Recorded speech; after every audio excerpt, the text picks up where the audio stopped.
আগামী নির্বাচনে এককভাবে অংশগ্রহণ করব নাকি জোটগতভাবে। আসলে দেখেন, এখন পর্যন্ত আমাদের যে দলীয় সিদ্ধান্ত, এটি আমরা এককভাবেই প্রস্তুতি নিচ্ছি। তবে বাংলাদেশের প্রেক্ষাপটে এটা সবাই আপনারা জানেন, কোনো দলই এককভাবে নির্বাচন কখনোই করে নাই।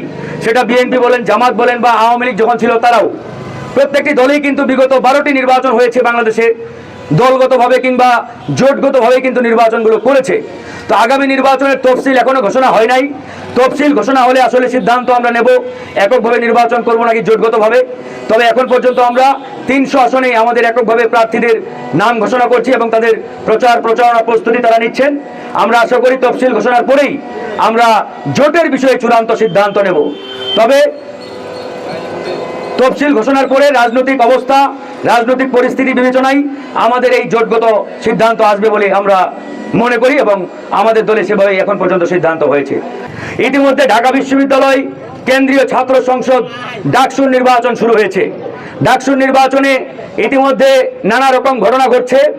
আমরা বলেছি ডাকসুকে বলা হয় মিনি পার্লামেন্ট, মানে বাংলাদেশের দ্বিতীয় সংসদ।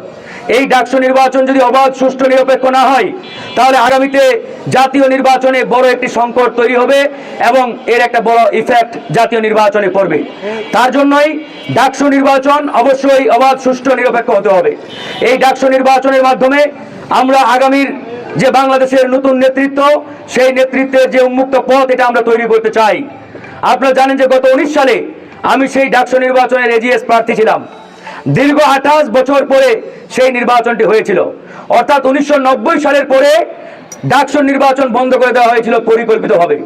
এই কারণে বিগত 30 বছর বাংলাদেশের নেতৃত্বে একটা বড় ধরনের সংকট কিন্তু তৈরি হয়েছে।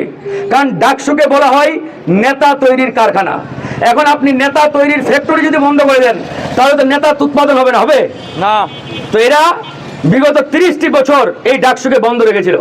আমরা এবার অনেক চেষ্টা করে এই নির্বাচনটি আবার হওয়ার শিডিউল ঘোষণা হয়েছে। আমরা আশা করব প্রশাসন দক্ষভাবে সেই ডাকসুর নির্বাচনটি সুন্দরভাবে করবে এবং ছাত্রদের উপহার দেবে। ইতিমধ্যে ডাকসু নিয়ে নানান অভিযোগ অনুযোগ আমরা দেখতে পাচ্ছি।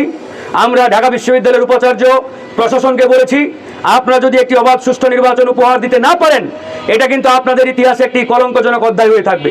তাই আপনাদেরকে একটি অবাধ, সুষ্ঠু নির্বাচন উপহার দিয়ে একটা দৃষ্টান্ত উদাহরণ সৃষ্টি করতে হবে। তো আমরা আশাবাদী যে আগামী 9 তারিখ যে ডাকসু নির্বাচন, এই নির্বাচনটি অবশ্যই অবাধ এবং সুষ্ঠু হবে ইনশাআল্লাহ।